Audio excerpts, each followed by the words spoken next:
uhifadhi umoja wa roho katika kifuko cha amani.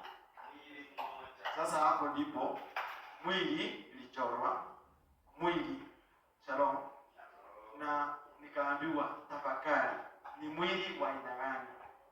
Shalom. Na kabla ukese ningetaka hata nyinyi tafakari mwili shalom, katika mwili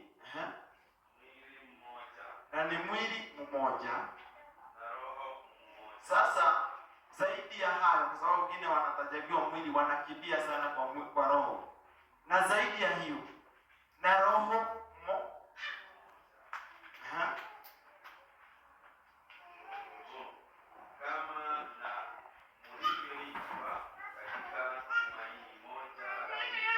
kama vile mlivyo katika umoja wa wito wenu. Kuna kitabu George alisoma, aliwapa mama Maina kuzaliwa